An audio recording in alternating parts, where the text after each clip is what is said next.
All right, Kyle Brandt is here. Meet the Parents came out 24 years ago. It made a lot of money. It spawned 2 sequels that also made a lot of money. And it struck me.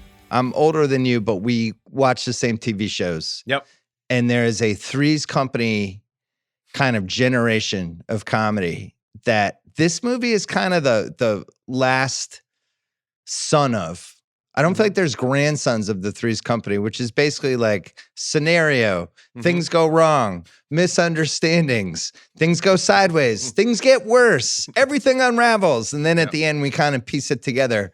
And Three's Company would do this over and over again in a 23-minute episode. And this is just what they did. And it spawned a lot of imitators. And it makes me nostalgic for those shows because they don't do that anymore, really, right? I don't think so. I don't watch sitcoms really, but you'd get in some wacky screwball scenario, and there was always resolution in like 22 minutes of airtime. And also with Three's Company, you're swapping in Fokker for Ritter. There would always be like lots of fun sex play too, and like they would hear something that sounded really dirty, but Jack would just be saying like, "Hey, help me fit this in here," and he's like trying to talk about like getting a couch in a room or something. And this has a lot of sex in it too. Right. Jack would be like, no, just move backwards and then I'll put it in. And Mr. Roper his eyes would be bulging out of his head and then they'd open up and they'd be like Ralph Furley would run table. in and try to help out. Right. I was a little kid for those, but I still remember I was kind of watching something naughty and it was simple. It was like part of this complete breakfast. There's a problem, there's fun characters, and there's an immediate resolution. And I think we have some of that. Meet the Parents. I'm very excited to do this pod, Bill. I paid a quick visit to the microphone fairy, and I am ready to go.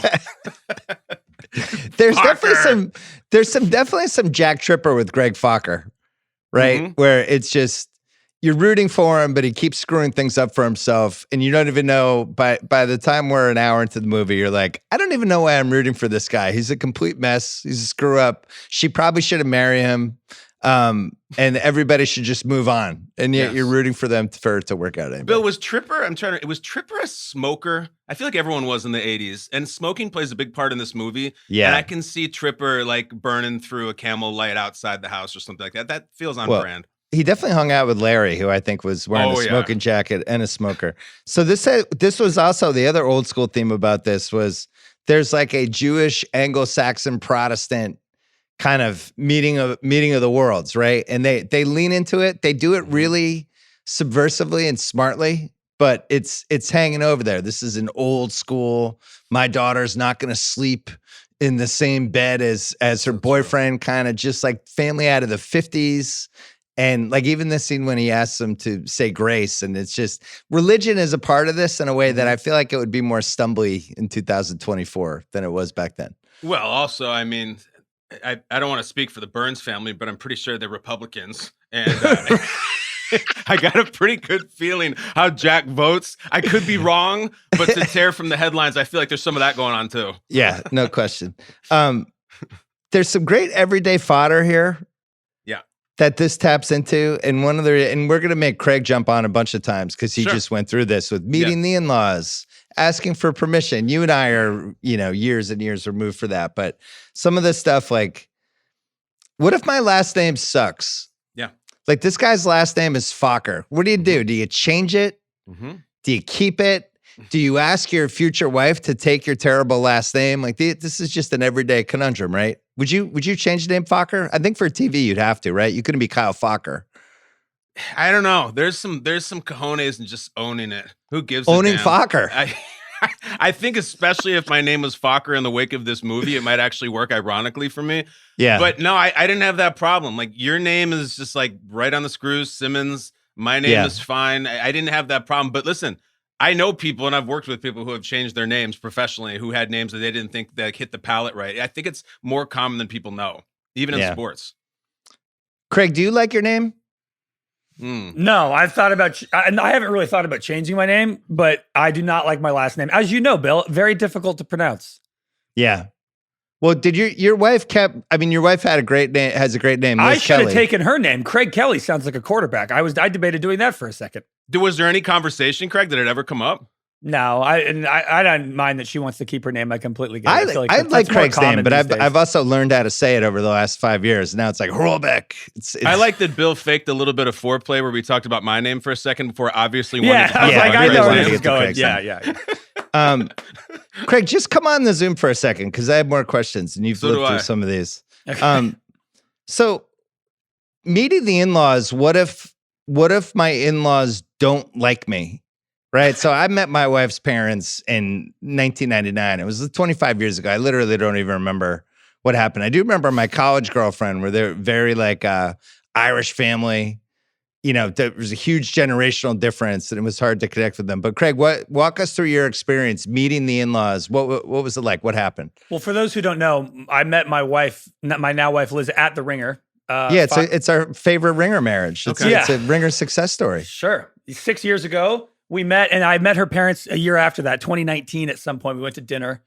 And honestly, a little bit like Greg here, her parents are both lawyers, retired lawyers, and kind of not, is the modern male nurse a 25-year-old podcaster?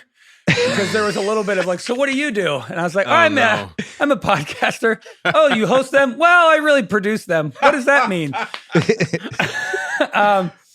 So, Yeah, but sometimes they bring me on at the end to ask my take about Under Siege. Yeah, so you can go fast forward to the end. Sometimes I come in hot for 120 seconds. It went generally okay, though, because luckily she worked in the same business as I did, so that leveled the playing field a little bit. But one of the best interactions I had with her family and like introducing myself to her family is she has 3 other siblings, 2 brothers and a sister. I'm really close with the brothers now and the sister, but the brothers and I are very tight. The first day I met her youngest brother, who's 23 now, so he's 7 years younger than me. He claims that the first thing I said to him is, "What's up, bro?" And I dapped him up. No. I have never said bro earnestly in my life. That's not I don't see you saying I don't that. do it. And to this day, it's been a massive fight that he initially was like, I don't like this guy's vibe because he said, "What's up, bro?" to me. Wow. And I will refute that till the day I die. I never Craig, said that. there's a legendary story that the first time Aaron Rodgers met Brett Favre, he said, "What's up, Gramps?" And he denies it, but Jeff Pearlman in his book says that that's what happened, and Rodgers just says that's not true, it's not true, but you can never kind of erase the myth of that if you make the bad first impression. And that doesn't sound like Aaron Rodgers at all, like just being a dick for no reason. Kyle, what do you remember from meeting the in-laws? It's such a great question, and I feel like this movie has so many of the trappings. There's a couple things that go on here that I remember from my experience, and the first one is when Greg gets out of the car and they go up to the Burns house, it is that miscommunication on the handshake hug with Blythe Danner. Right. Which they you don't know how to greet. No, and I remember my wife, we did the thing where we traveled. Brooke and I, my wife, traveled to Chicago to meet my mom in Chicago. And the whole ride there to the house, my wife is really concerned about, should I hug her or shake her hands? And I'm like, listen to me. My mom is going to go for the hug. This is a familiar thing. Hug her, hug her, hug her. And sure enough, my mom meets us on the curb at O'Hare. Brooke goes for the hug, and my mom stuck her fucking hand out. And Brooke still won't forgive me for it. And it was a Fokker Blythe Danner completely. We messed it up. I don't know what my mom was thinking. I told her, like, this was the one. She went for the handshake. Oh, my God. I remember I went to see my wife with her parents in upstate New York. Okay. And it was for the holidays, and it was the first time. So I got to meet a bunch of the family, including nephew Kyle. Oh, and nephew Kyle was like, I don't know, maybe 8 or 9. And he got in trouble at one point, and we were walking around and he was sitting on the stairs and his dad was kind of yelling at him. And his dad was like, "You're going to stay on these stairs until you have an answer for what you did." And Kyle was sitting on the stairs and he goes, "But what if I don't have an answer?" Mm-hmm. And my wife and I thought this was the funniest thing. And it became this running joke of like, "But I don't have an answer." We would do this for years and years. And then he became my podcast producer eventually. So I remember more meeting Kyle than meeting her parents. This movie Does he have answers now for you? Yeah, we still know. It's a bummer that I watched this movie when I don't know when I watched this movie for the first time. I was definitely young, 12, 14, 16, I don't know. It hits 30 times harder after you have met somebody and gotten married. Yeah. It has aged like wine. It's absolutely beautiful. The opening interaction, I think the perfect encapsulation why this, like the second you know this movie is going to work, is it's right when what Kyle's talking about, right when they meet each other. They walk in and Ben Stiller's wife goes, "Oh, Greg hates cats." The word. And he's like, it's an undermining. Because it's like when you visit like when somebody goes to their own parents' house, I feel like you kind of revert back to your former self. Like the like, I am a couple with my partner thing kind of goes out the window subconsciously and you become like a child again. Mm-hmm. Yeah. And I lived with my in-laws for months and months during the pandemic. Oh my God, you did? Yeah. And that like push and pull of like, Craig, no, I thought you said you were really hungry. And I'm like, no, I'm fine. I don't need to eat now. You know, that feeling they captured perfectly. That's true. There's another trapping, Bill, that I really related to. And it's that when you go to your future in-laws or in-laws house, that bringing of the gift, like that was really important to me when I first met my in-laws or Brooke met ours. And it's like, I did what Fokker did, which is like, I don't want to just bring like a bottle of wine that's boring. I want to like really sink their battleship with something really cool. And there's a lot of pressure on it, and it usually doesn't go over well. And it didn't with mine either. They don't really care that much. Just bring the wine, I think, is the lesson. You could do this. We do this for hours. You could tell these stories. There's two other things with the father-in-law. Like the father-in-law could be super intimidating, but then the whole, do you ask the father-in-law for permission before you propose, which is a really old school, antiquated thing. And I think, I did it. My wife's dad didn't care. I would fucking care. Like whoever proposes to my daughter, better make a stop by to old Simbo over here. To me, it's get like, my permission first. What's really the downside? Like it's kind of a win-win. Like it's a great look if you do it. Even if it were to go terribly and they were to say no, I feel like that becomes then an issue with your partner and her father. Then, but like yes, yeah. The way I went about it was I didn't necessarily ask for like permission, but the way I thought about it was like getting their blessing, which I thought was like a nice way to kind of, you know? that's what it really is. Like, hey, heads up. Yeah. I'm going to be proposing. Just wanted to let you guys know. I did it in real life. It's basically a blessing. I did it. I got the blessing. I also did it several times on Days of Our Lives and was told no a few times in character. So I have a lot. Oh yeah. Oh yeah. You're all over the gamut. Well, then it has another everyday fodder thing. What if my girlfriend's previous boyfriend just brought way more to the table than I did, and I'm just in the shadow, and her family loved this guy, and so that it taps into that. It taps into what if people look down on me because of my job, which Craig mentioned. When I met my wife's parents, I was writing an internet column, and I was bartending, and I was writing an internet column during a time when people were going, "Oh, so." Do you get paid for that? Like it was like one of those. It was 1999. So do you get paid by the column? Is it a job? And you just had to no, the internet, it's going to be a thing. Like I'm in early, and you had to like explain it. Yeah, it's tough. And then the other one is getting caught in an early lie during the interaction, and then deciding whether to just cut bait on the lie, or you just have to like kind of hold on to it to the bitter end, which he does in this. But I think one of the reasons this movie is so successful and made so much money is everybody's been in this situation who's gotten married, right? There's not one person who's like, I can't identify with some piece of this. I also think the first hour is like genuinely hilariously funny. It is. It tails off in the second half, which we'll talk about. But so Craig, you dove into this in your teens, and then it's evolved over the years, which I think is kind of going to be the legacy of this movie. I feel like 25 years from now, it'll still be completely watchable. Yeah, it's a bummer that I think most people my age probably saw this movie before they got married and have not revisited it since. And I think it should be a requirement that you rewatch this after getting married. Yeah. But the funny thing is, none of us are Meet the Fockers people. I don't think I've even seen it. I've never seen either of the sequels. I'm not interested in them. I saw it. I think I remember it being fine. It's funny. It's the same group. I mean, Jay Roach directed it. The two writers wrote the script. They got De Niro and everybody back, and it made like over half. It made more money. You know what it feels like, Craig? It feels like the Hangover sequels to me. Like they're probably fine, but I'm out on them. I don't give a shit. I want to watch the first one only. I don't care. Yeah. All right, Craig. We'll bring you back later. I have another spot for you. Ben Stiller. This is right during it's really starting to happen. Oh, yeah. There's Something About Mary was 2 years before Meet the Parents 2000. Zoolander's coming the next year. He has that whole Along Came Polly, Starsky and Hutch, Anchorman, Dodgeball, and he's just, for 12 years, he's probably in the most successful comedies of anybody. Where do you stand on Stiller, just big picture? Because I wrote down the Michael Jordan of emasculated comedy actors. That's really what he was the best at. There's nobody who does it better. I struggled a lot. I know we're going to get to Apex Mountain. I thought a lot about it because so the deal is 98. There's Something About Mary is this landmark movie, and he blows up for me. Like I had seen the Ben Stiller show a little bit before then, but Something About Mary was me.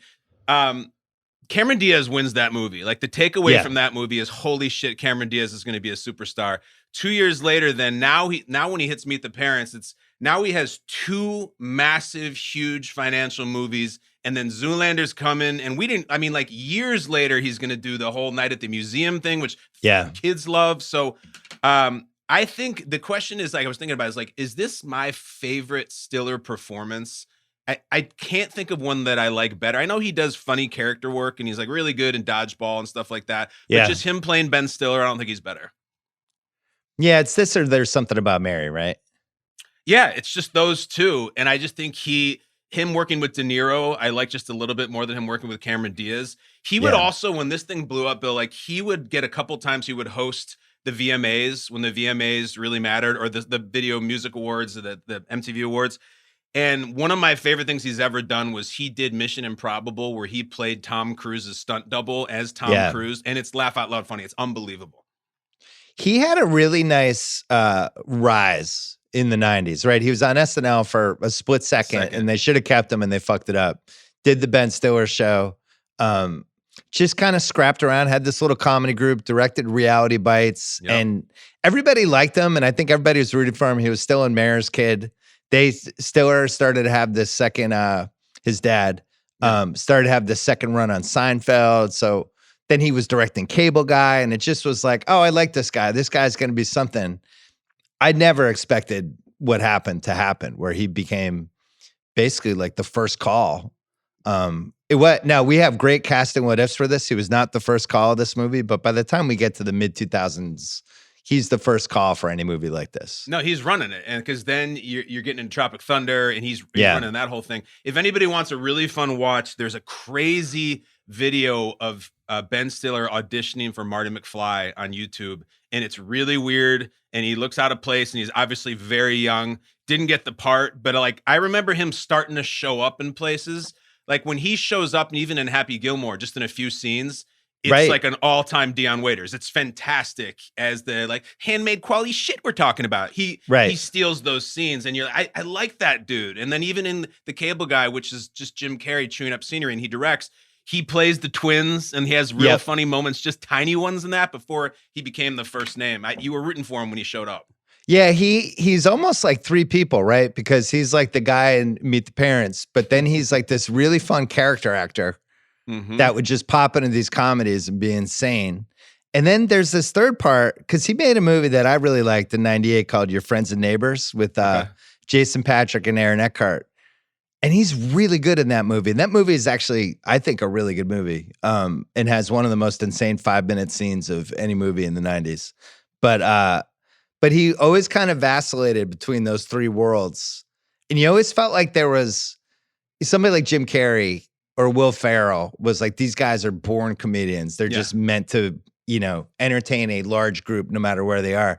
I never totally felt that way with Ben Stiller. It almost seemed like he was like an analytical comedian where he's like, I know what's funny. I'm going to be able to play this, but he was always kind of levitating above it. Does that make sense? I think he's very intelligent. And I think you can tell that when you listen to him. I know a lot of you guys have talked a lot on the Rewatchables about Mike Myers, how he's never just Mike Myers. He was like one time, and it was So I Married an Axe Murderer.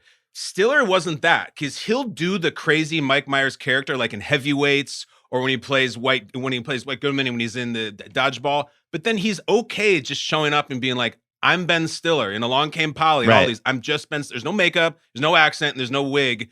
So I think it really worked for him because he could do both. Like he's an anchorman. He shows up for 5 seconds with a wig and a whip, and it works. He's not Ben Stiller, but in this he is, and I think he's at his best. And I think he could have been in So I Married an Axe Murderer. Like that was definitely a Ben Stiller part, which also made me wonder if Mike Myers could have been in Meet the Parents, which I think they offered him, and he wasn't interested. Oh no shit! I didn't know that. Yeah, I screwed up. I'm just thinking of Stiller doing beat poetry, and So I Married an Axe Murderer. Woman, whoa, man, he could totally do it. He wouldn't have nailed the smoking. I'll tell you that. Robert De Niro, who gave one of the funniest performances of the entire '80s in Midnight Run, and then did not do a comedy again for 10 years, and was just dramas, and then finally did Analyze This with Billy Crystal, which did well. And then was like, I'm going to branch out a little bit. I've done it all. After Heat, I've peaked. I've made the greatest movie of all time that's going to eventually spawn the Rewatchables podcast. So he's in Analyze This, Rocky and Bullwinkle, and then does this part, which he was a tiny bit young for. and I think they aged him out. And I think it's a really important De Niro part. Like I don't. I mean, we could do this now or later, but if you're going Mount Rushmore De Niro parts, so it might be one of the 4 for me. He is so good in this movie. I actually think he's the best part of the movie. I think he's better than Stiller. He's fantastic. Yeah, I agree. Every single little cutaway where he's just kind of shrugging or like raising his eyebrows is fantastic.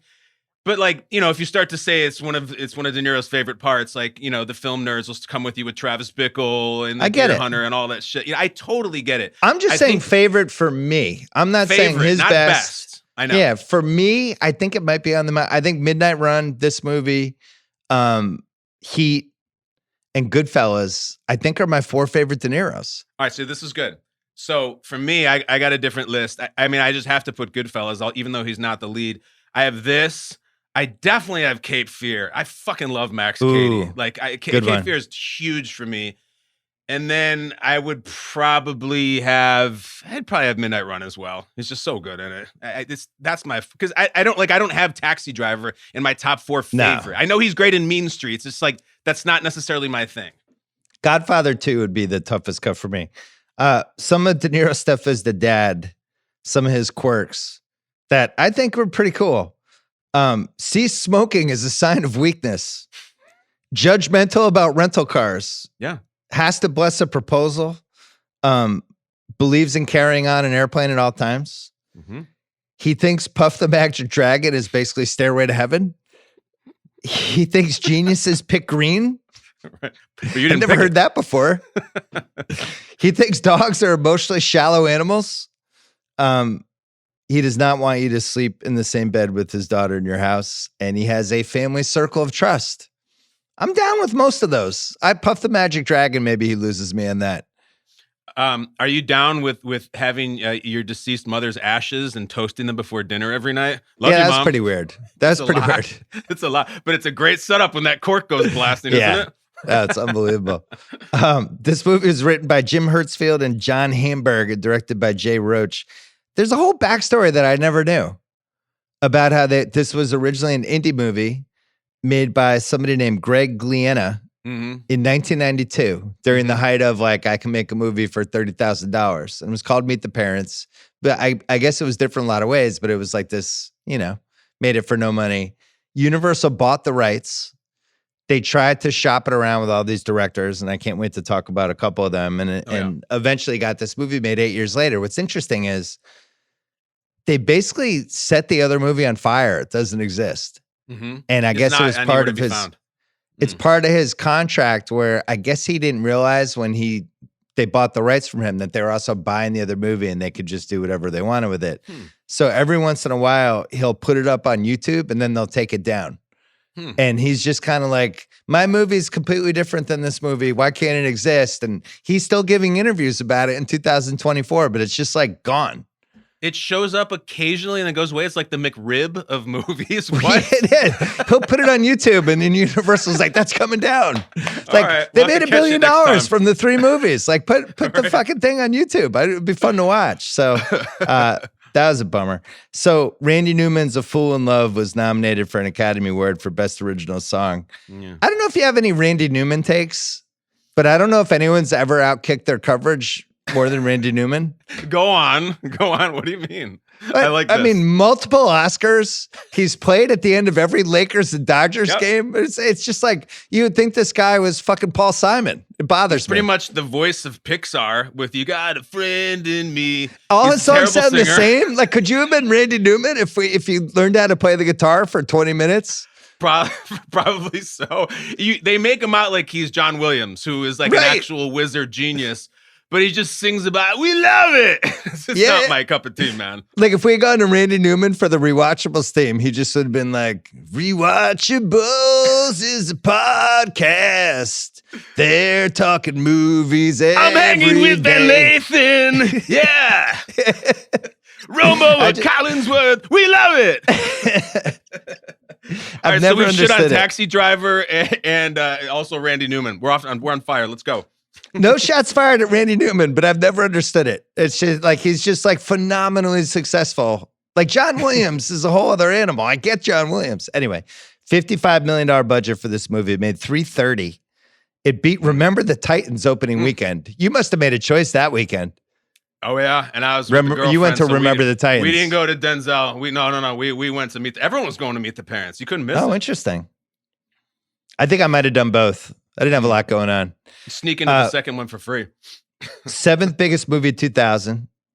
So it made less movie than Meet the Fockers, which made $522.7 million. And then Little Fockers, which I don't even remember coming out, made $310.7 million in 2010. That was a money grab.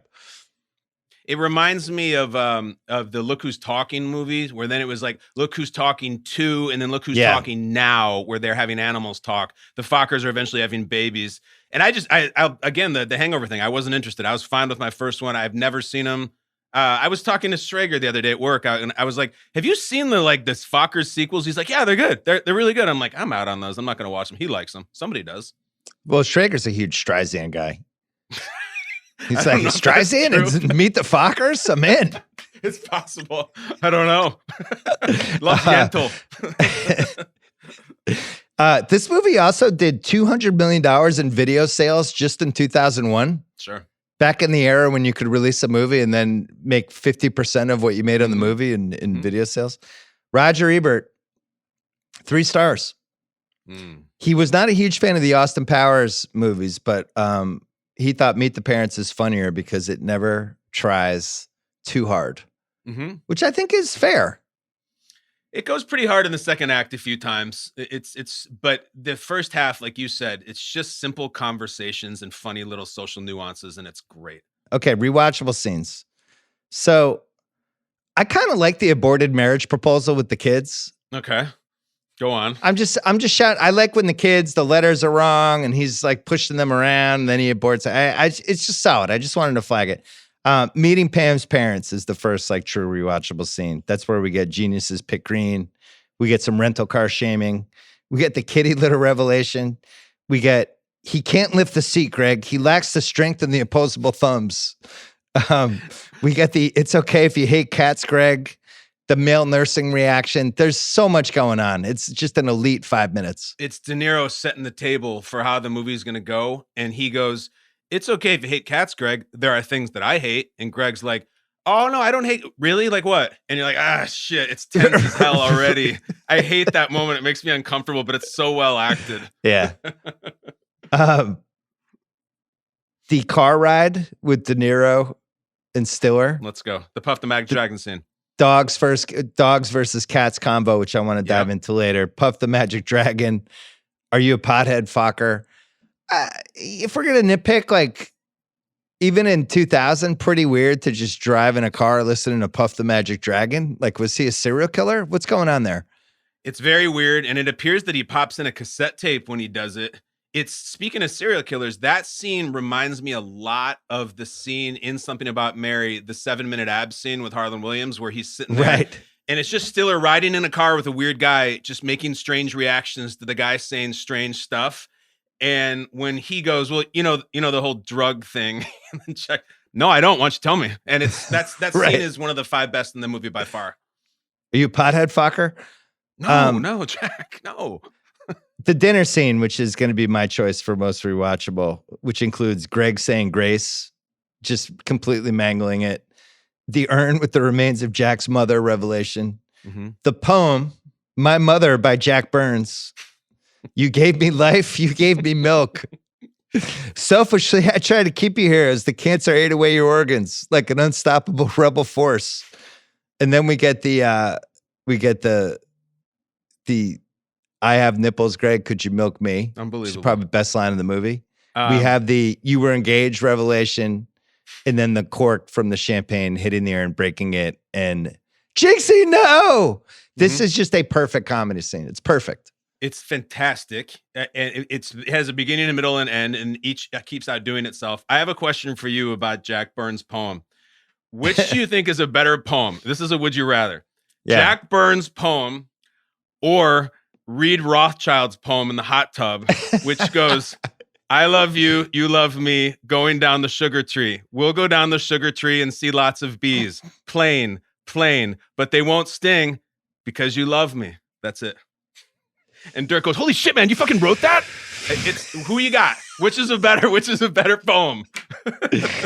I think I like My Mother by Jack Burns. It's moving for sure. It's moving. That she's an angel from heaven. That she gave him life and milk.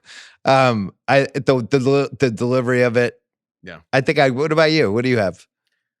The bees don't sting him because they love you. That's very, very moving. And it's right as Eddie changes his name to Dirk. That is a great scene. Let's call it even.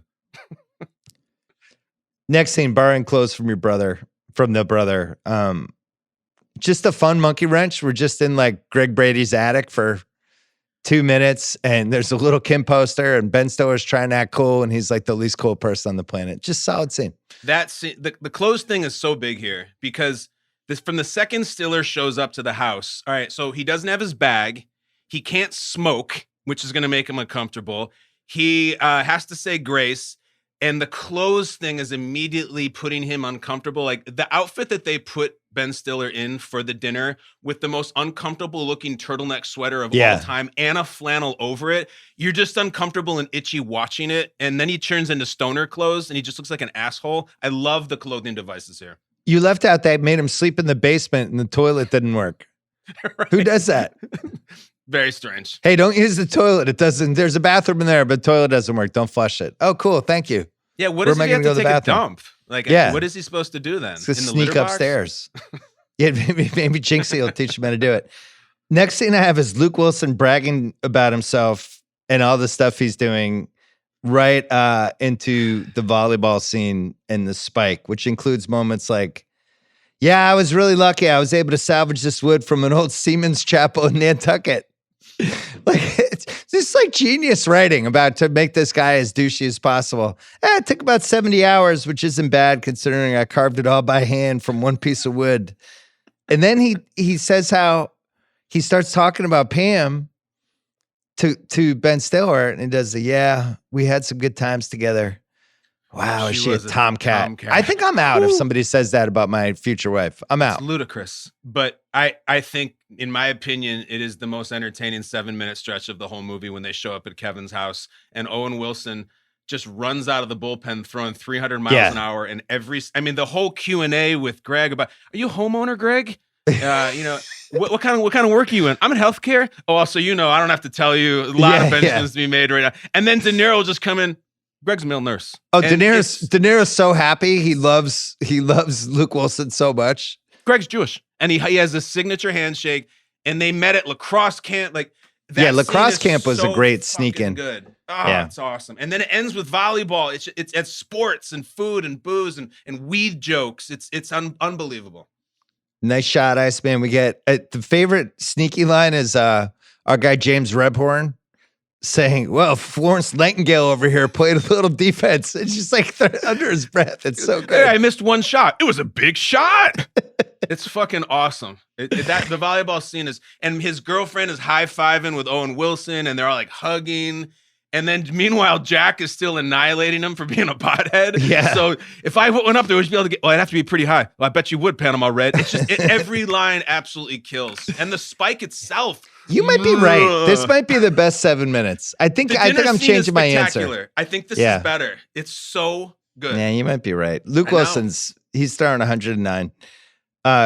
Greg burns everything down.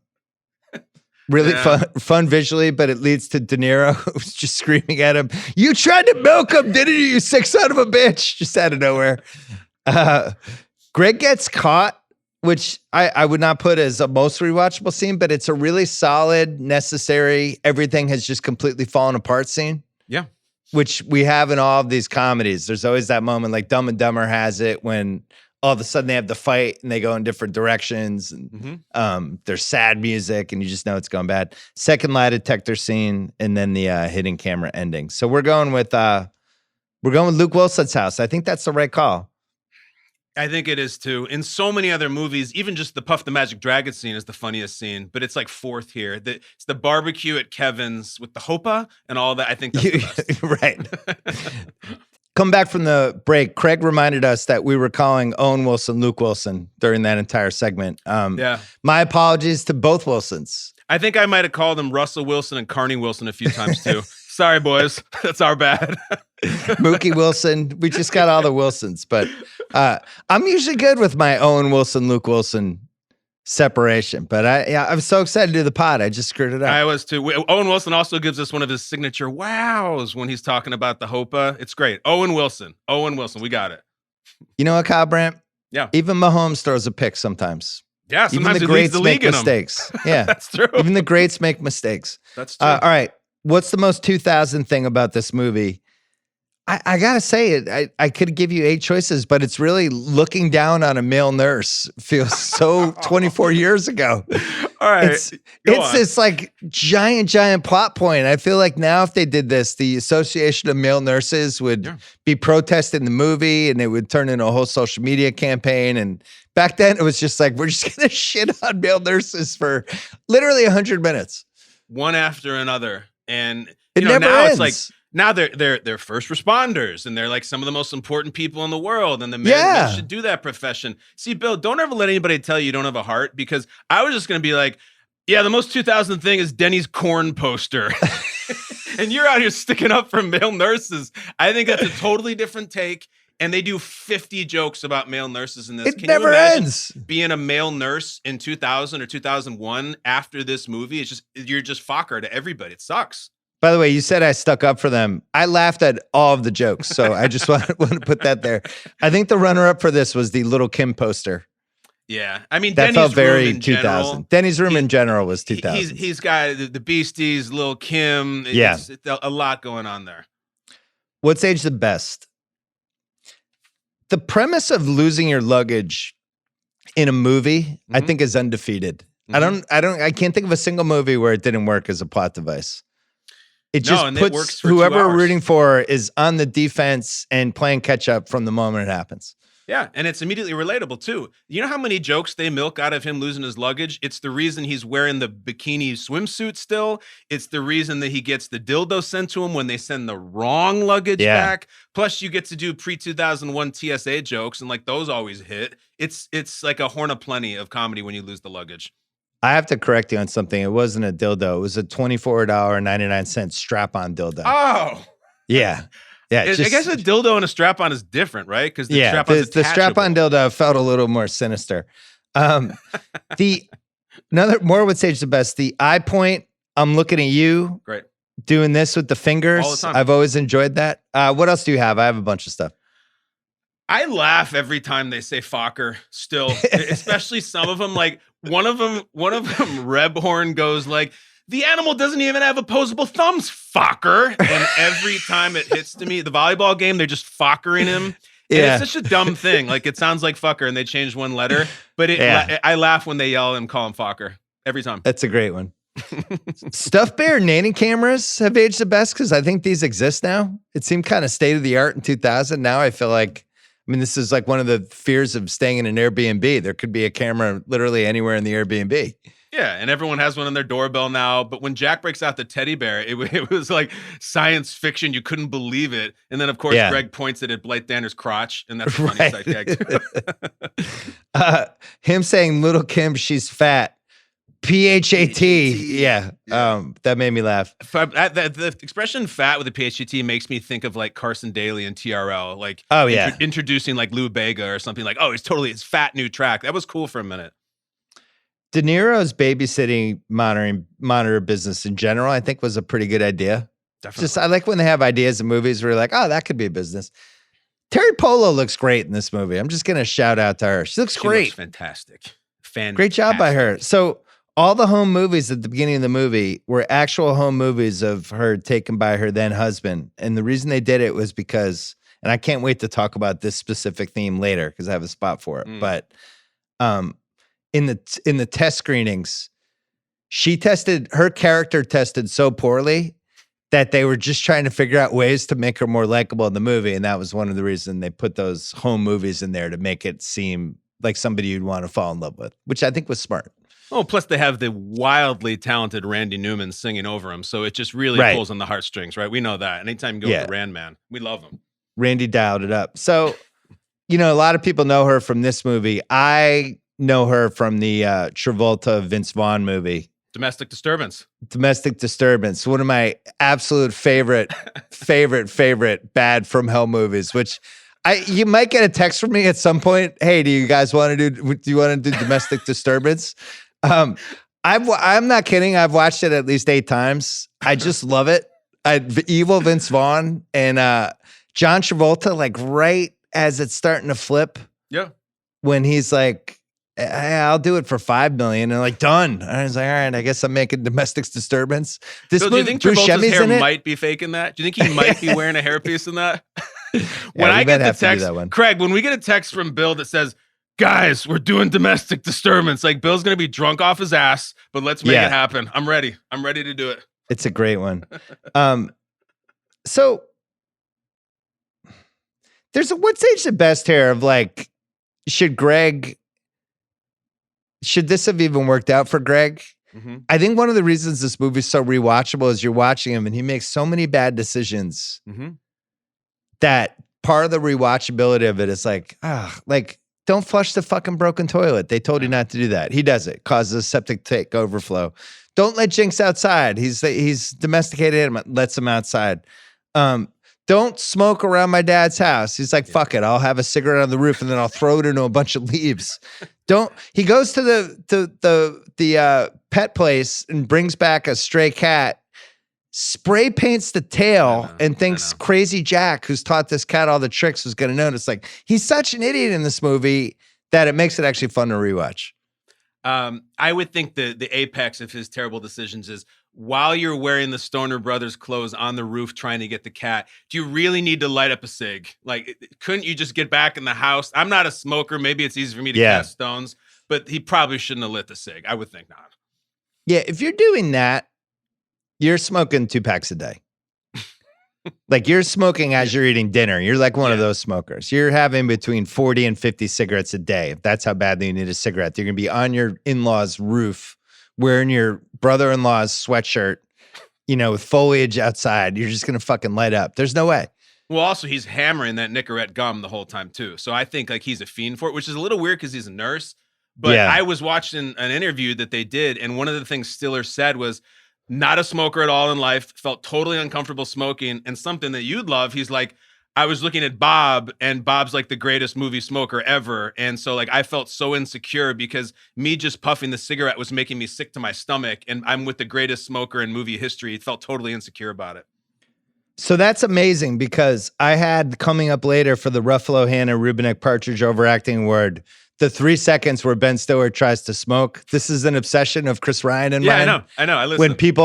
When people incorrectly smoke in movies and you can just tell they have no idea to do it. So he tried to do the De Niro. He brought it up and then he switched and switched to his thumb and finger and did the Jimmy Conway, but he didn't inhale the cigarette. So he did it. Everything looked right, but he just had the cigarette smoke just in his mouth and he blew it out. And it was like, oh, you're not a smoker. And I think he's like a health guy. So I think it was really alien to him. So I'm sorry, I'm such like a prude. I have never smoked a cigarette in my life. Is it really difficult to learn how to smoke and like get good at it? I don't know. There's a rhythm to it that you would only have if you've just smoked a ton of cigarettes, I think. Yeah. And that's why De Niro, like we covered in the Goodfellas podcast, like his smoking in Goodfellas is the apex. Like if you ever want to know how to smoke a cigarette, which apparently Ben Stiller studied, the Goodfellas, De Niro is what to study. He's perfect. Okay. Do you have any other What's Age the Best? No, I got some other ones in the other categories that are better. The Fortune 3 Clap Award, which you created for us for most gifable moment. Yeah. I think it's what I sent you this morning. De Niro's face during that one moment when Greg's saying grace and he does like the triple take. Yes. I'll put it on the Rewatchables Twitter feed so people can see it. It's a very usable GIF when someone tweets something stupid. I mean, it would have been really easy this week, but like if, Russell Wilson is going to start for the Steelers, they're benching Justin Fields, and then the person just tweets to Niro being like, huh? Like any sort of questionable decision, even if it works out, it is really good. I'd go with that or the finger point to the eyes and go like that. But I like yours a little bit better because it's more usable online. The Jaguars have decided to see what they have with Mac Jones. Immediate De Niro face. Gerard Mayo says his team is soft. De Niro face. Great Shack Order Award. I couldn't really find one for this one. I do like when the wedding burns down, watching the cord like going around, setting the lacquered altar on fire. That's pretty good, I guess. I'm at the end of that sequence. Greg's almost Western movie-like return with the fake Mr. Jinx when he holds it out and like points his pair and it's slow-mo and it's almost a fisheye and it's his hero shot. That's my favorite shot. It cracks me up. Den of Thieves Benihana Award for scene stealing location. I don't know.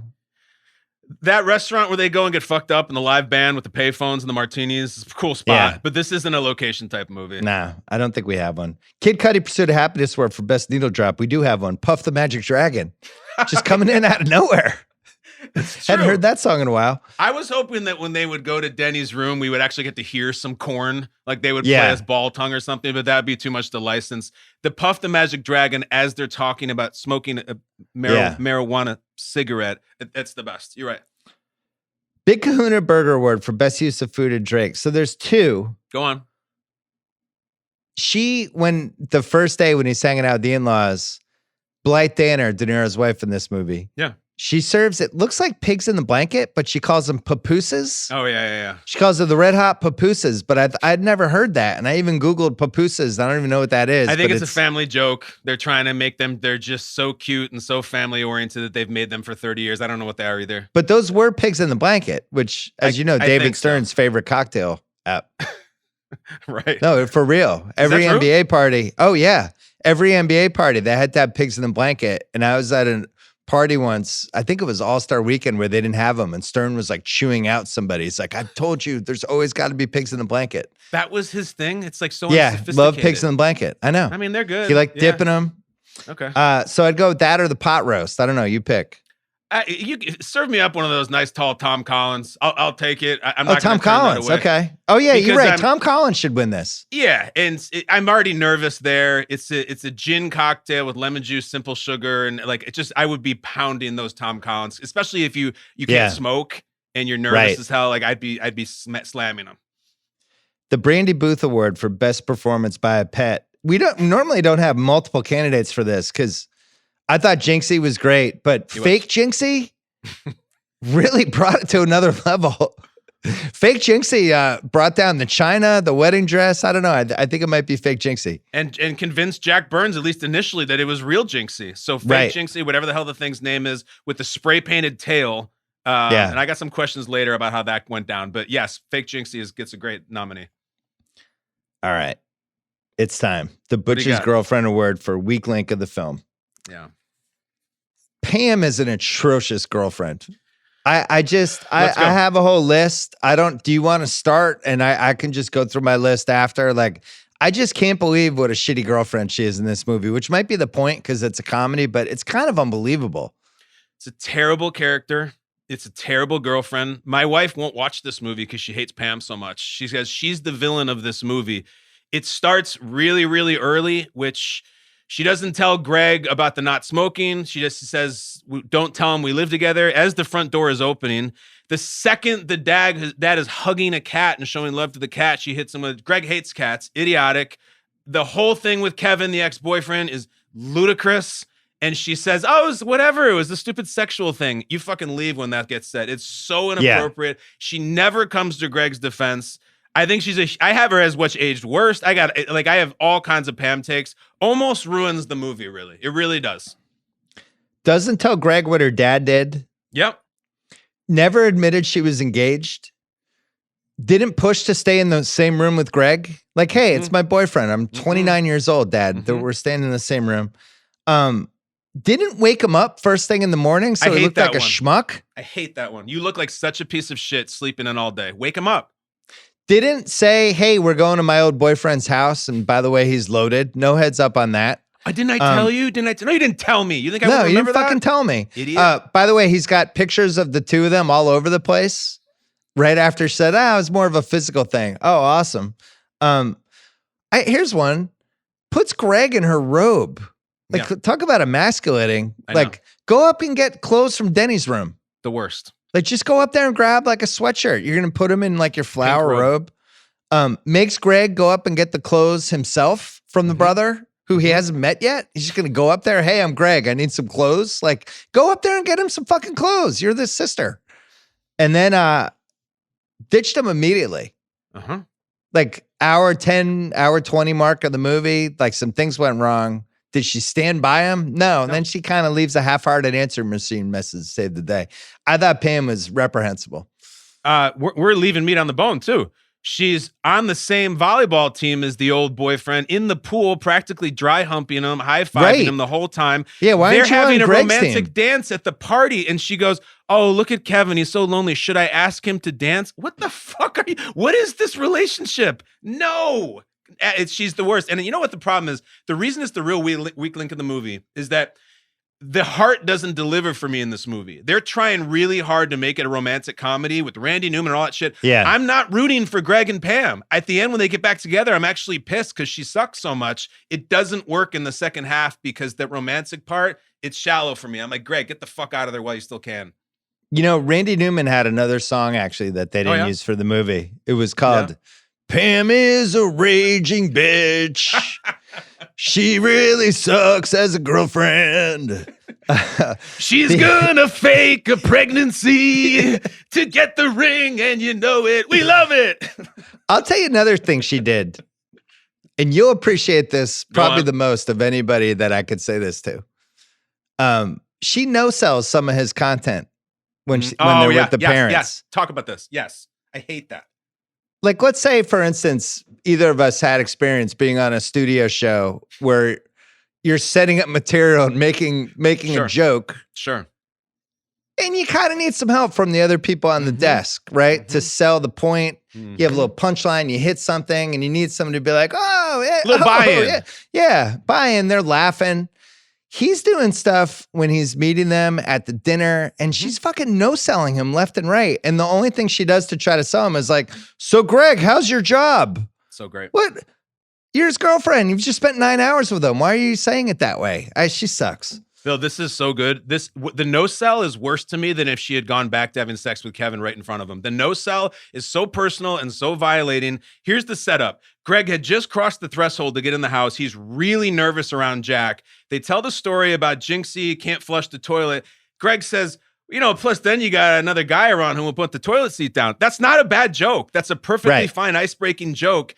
And she does nothing. And if you've ever been on live TV and you decided to take a shot, maybe put yourself out there a little bit, and someone does nothing, you never forget it. Trust me. We'll leave it at that. What stage is the worst? Yeah. We mentioned Ben Stiller smoking. I mean, this goes to the Pam discussion again. Why did she like Greg and why didn't she just stay in Kevin? She explains it later in the movie as, I was never in love with Kevin. I'm in love with you. And it's like, really? You haven't shown one sign that you're in love with him other than you got a little frisky with him in the bedroom there for 5 seconds. But it seems like you just should have been with this douchebag. Well, you were going skydiving, scuba diving, riding horses with this really rich guy with blonde hair, and now you're in love with the chain smoking nurse who doesn't have any balls. It's a little bit strange. Yeah, you're right. I don't know why. I don't know why he's with her. I guess he's with her because she's hot, but I'm not sure exactly what's in it for her. Well, I mean, it begs the question: what was wrong with Owen Wilson? Like premature ejaculator? Trying to think like weird sex hangups or maybe too rough. Like it feels like it had to have been something. He talks about how she was a tomcat. Maybe he couldn't handle it. I don't know. My take on Pam is that I think Pam is great at sex. Like great. Okay. Because obviously Kevin's character, the tomcat, that's a hell of a description. She's constantly looking for it from Greg. Right. And also why else is really Greg with her? Like she's really obnoxious, non-supportive, and cold. I think it is fantastic with her, and God bless her for it. And Greg's, male nurse. He's a giving lover. That's true. He's used to the body. He's comfortable with that. I also have another take on Pam. Bill, it's kind of an interesting one relating to Teri Polo. I think the character's terrible. I think she does a really nice job in this. I think she's beautiful. I think she's got huge star potential. It didn't really work out. Like she didn't become Sandra or Julia. She didn't even really become Ashley Judd. She also got caught up in that 2000s Maxim Hot 100 list, number 33, Teri Polo, which was never great.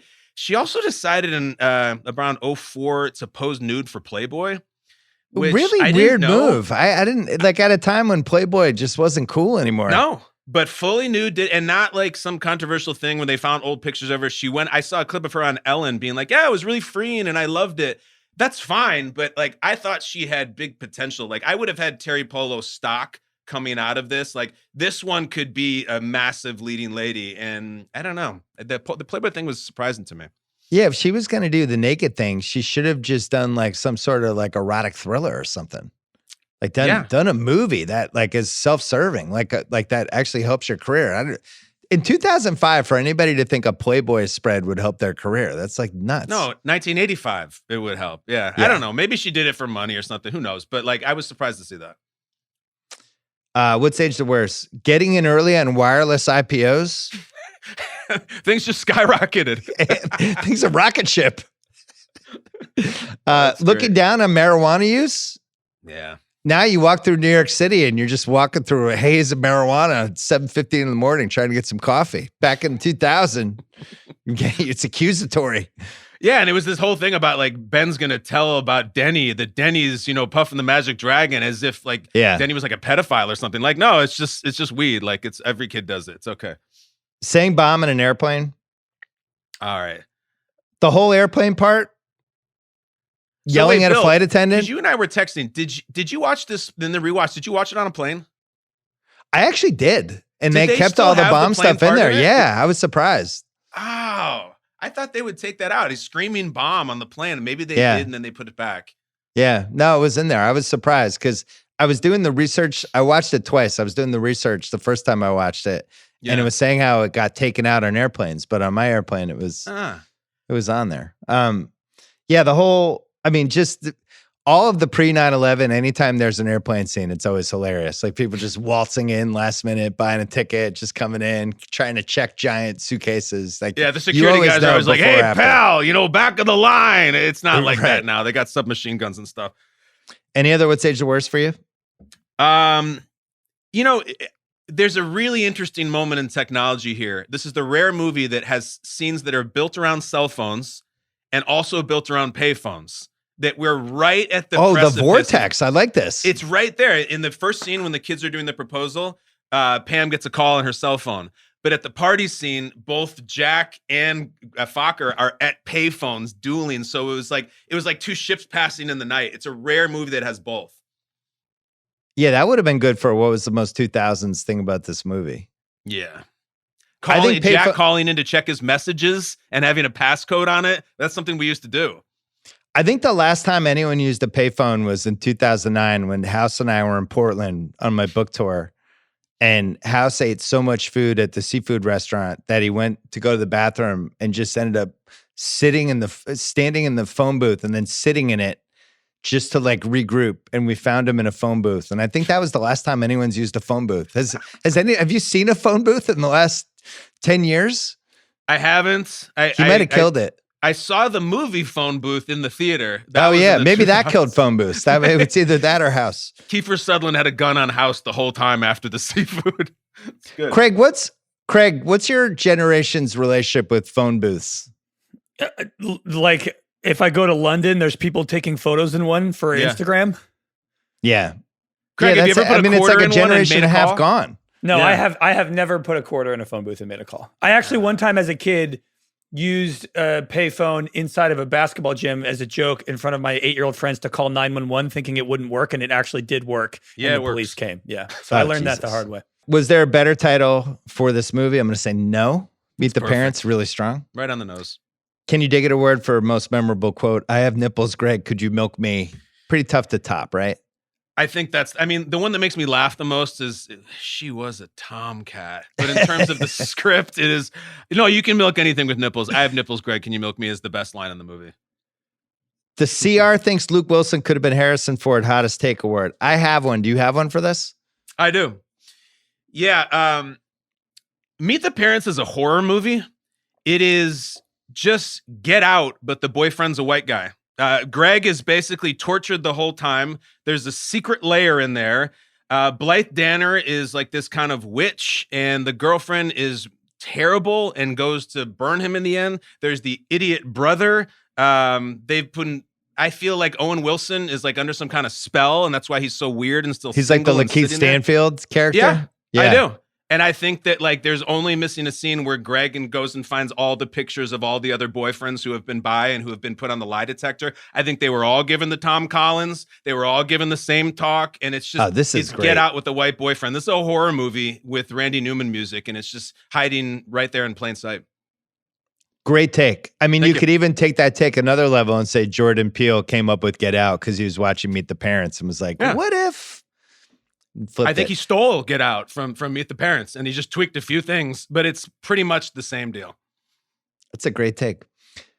So mine is, I'm a dog guy, as you know. Oh, here we go. Dogs only. I've never had a cat. Don't like cats.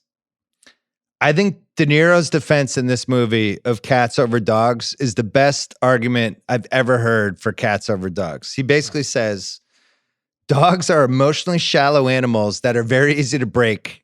Yep. Cats make you work for their affection. They don't sell out the way dogs do. I'm like, you know what? Those are some great points. Dogs are emotionally shallow animals. He was like, you yell at a dog, they put their tail between their legs. You can break a dog. You can't break a cat. I'm like, solid points. Put their tail between their legs to cover their genitals. And it's so perfect. And when Greg's like, it's like he's happy to see you. And he goes, you need that kind of reassurance, do you? And he goes on this great monologue. Bill, I also am a dog owner, never owned a cat. And every time he says that, I'm a little bit like, holy shit, that brings up some interesting points. You know what? Yeah. Like, it reminds me when I was young and the first time I saw Reservoir Dogs and Mr. Pink is going on about no tipping. I was like, he's kind of making a point there. And then you grow up and see like, oh no, that's not cool. But as a kid, I'm like, there were some shots fired for sure. I still like dogs, but Jack Burns, like he's going for it. And I hear what you're saying. Well, you get a cat because of listening to it. Never. Some good casting what ifs for this. So Steven Soderbergh brought this to Universal in 95 and tried to get it made when it was as the remake after they had the rights. Right. And dropped out to do Out of Sight. So that's good one. Move. Spielberg wanted to direct and produce with Jim Carrey as Fokker and maybe Al Pacino as the dad. I was having coffee with Fokker a half an hour ago. That fell through. Pam's got a great ass. Oh, that's good. Oh shit, Pacino. I guess sure. It's De Niro, Pacino. That's just fucked me up. I didn't know that was a thing. So then Jim Carrey stayed and was going to do it and actually contributed to, some of the thinking behind some of the scenes in the movie. But then he left. And the filmmakers tried to get Mike Myers, and he turned it down, maybe. Unclear. Research was conflicting on this because Jay Roach directed him in Powers. And then Jay Roach cast Stiller as soon as they were for sure that Carrey was out. But it was supposed to be a Carrey movie, which is a great fork in the road. I don't think it works as well, right? Different movie. It's a lot more hijinks. I can see him up on the roof and the fire and the cat, and he's doing his physical comedy thing. Stiller's better doing awkward humor. He's the Michael Jordan of awkward humor. And Jim Carrey would have been a funny movie. They made the right choice. I think he's way, way better with Stiller in this, sitting at that dinner table doing that prayer. Supposedly the script with Carrey was way more physical stuff, way more on that like Ace Ventura it's like side. He comes to the table singing Day by Day, but he's talking with his ass cheeks while he's I don't need that. I want the awkward. It's interesting. The Spielberg thing's crazy too. My version of it, where it's a horror film, I went like the Fincher version of it. The basement is like girl with the dragon tattoo, and it's super dark and scary. The Spielberg version would probably have adultery between the parents because he always goes there. But I think we landed on the right guy. Yeah, I think we did too. So here's another one. Naomi Watts was initially cast as Pam, and then they backed out of it and gave it to Teri Polo. And she said in an interview that the producers told her they didn't think she was sexy enough, which is bonkers. Tough beat. Yeah, because Naomi Watts is really good looking. Like I'm Lovely surprised woman. that was the reason. So who knows what happened there. The backup choice, if De Niro said no to Jack Burns, Christopher Walken. Well, interesting. It's basically Wedding Crashers, right? We got it in Wedding Crashers, so we know what it is. Are you a pothead fucker? The dog's covered its genitals. You know who they should have cast as not as Jack, who they should have cast as Pam. It's fucking sitting right there, and they couldn't have gotten her. But Zellweger? Gwyneth is Pam. Gwyneth. Oh, well, her mom. I thought of that too. Yeah, her mom is fucking the mom. mom. And you're gonna play De Niro's daughter, and it's she would have been great. I had that as a casting couch thing where if Gwyneth was Pam and then Teri Polo was the sister getting married, is this just a better movie? Let me add another one. To build up on Kevin and how rich he is and how perfect he is. What if Brad Pitt is Kevin and he's doing this old Siemens chuckling in Nantucket? Like Owen Wilson is amazing, but I also think it's really funny if Kevin is like inappropriately good looking too. So that would have worked as well. But now we're just dream casting. Yeah. Well, speaking of dream casting, De Niro turned down Any Given Sunday to do Meet the Parents. Yeah. He's the inches are all around us. I don't know how he would have done that. And then this isn't a casting what if, but Phyllis George is James Rebhorn's wife. Phyllis George from Irv Cross, Brent Musburger, NFL Today, married Legend. Brief Celtics owner John Y. Brown, who almost destroyed the Celtics and caused Red Auerbach to leave, and whose daughter is now a CNN anchor, Pamela Brown.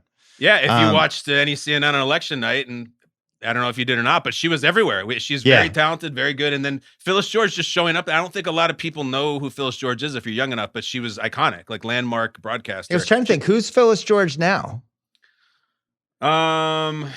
Shit, it's hard. I mean, listen, at those studio desks, like there's not a lot. Because the thing is, it was a studio show that was being watched by like 35 million people every Sunday because we only had 4 channels. So she's way more famous than I think any talking head sports person now. Yeah, I mean, you turn on Amazon on Thursday night and then Carissa Thompson is at the desk. Right. She's like Carissa on Carissa times 10. Yeah. And because there was like 3 channels and it was massive. Like she's a total legend. Speaking of legends, Best That Guy Award. So Rebhorn's already won this a couple of times. I just want to point out, as you know, we keep track of actors who have been in Rewatchables movies, and De Niro has added to his total. Rebhorn from 1992 to 2000 has now been in 7 Rewatchable movies. Basic Instinct, My Cousin Vinny, Scent of a Woman, Independence Day, The Game, Talented Mr. Ripley, and Meet the Parents. I think that's the best that guy run anyone's had. All movies that matter. I have it written down right here, Bill. It says, "What's your favorite Rebhorn?" Like, what do you got? What's your? I know mine. What's yours? Great question. For me, it's Talented Mr. Ripley. Oh, yeah. Okay. What do you have? The Game. The way he sets up. He's the game, great in the and game. Then later, when he gets kidnapped and he's at the zoo with his family, he's awesome in that movie. It's an important part too. He's kind of James Rebhorn in every movie, but this tapped into comedy James Rebhorn, which I appreciated. You got to crash the net up there, fucker. Rebhorn's really good. You know, speaking of the Rewatchable standings, where we since at? we did Meet the Parents, De Niro pulling into a tie with Pacino at 13. Oh, this is great. This is everything. Cruz still leading with 15. Pacino and De Niro, this is how it should be. Both tied at 13, and Denzel's at 11, and then Hanks, Damon, and Stallone at 10. Is there a glaring De Niro that hasn't been done? Like, I know you guys, you've done, even ones that maybe aren't that mainstream. You've done Ronin a couple years ago. Like, I wonder what's sticking out there. You haven't done Analyze This if you care. I mean, it's a big, successful movie. We haven't done Analyze This. There's one. Well, we haven't done Raging Bull, but I don't even know if Raging Bull is rewatchable, even though it's one of the great movies. But it's not a movie you're like, I'm going to sit down and crank out some Raging Bull. Yeah, we've kind of gone through most of the De Niro catalog. We're not going to do the fan pod where he stalks Wesley Snipes or whatever the fuck that is. It's not a good movie. So Van wants to do The Fan. He does. Van loves The Fan. Yeah. he thinks the Fan's great. And Chris Ryan would never turn down Tony Scott. So I don't know if The Fan is... Maybe that'll come into play. Wow, Juan Primo getting killed in the shower. Look, man, I respect it. Go get it. I'll listen. I listen to even movies I haven't seen sometimes. That's how big a fan I am. Well, we appreciate it. Thank you. The question is, does Rebhorn win this? Because we also have Tom McCarthy, who played Scott Pendleton in season 5 of The Wire, the reporter, and then became a really good director. Mm-hmm. And it's crazy that he had this old acting side because he became, I think, one of the better directors we've had the last 10 years. He plays Dr. Who's the guy? I'm blanking. The guy who's getting married. Dr. Bob. He's like, oh, Dr. Bob. Yeah. Or you can call me Bob, MD. Yeah. But super douchey. But so it's either him or Rebhorn. But I feel like Rebhorn's earned it. And here's why. Like, to you, and I'm sure to CR and Fantasy, he's James Rebhorn. People don't know James Rebhorn's name. I think generally in the public, they like him and they recognize him. Yeah. I don't think he's James Rebhorn to the public. May he rest in peace. I think it's Jimmy Rebhorn. Dion Waiters Award is obviously going to go to Owen Wilson. But I want to make a case for drugstore counter guy. Judah Friedlander? Yeah. Or bitchy flight attendant. Yeah. Flight attendant's good. Listen, we can make a case. My question for you on Dion Waiters is, with all these shows that you've done on all these episodes, because I think this is an all-time Dion. It's like one of the greatest ever. Do you have a favorite, like number one all-time Dion in any of the shows that you've done? There's too many. Yeah, I can't. Let me throw some out.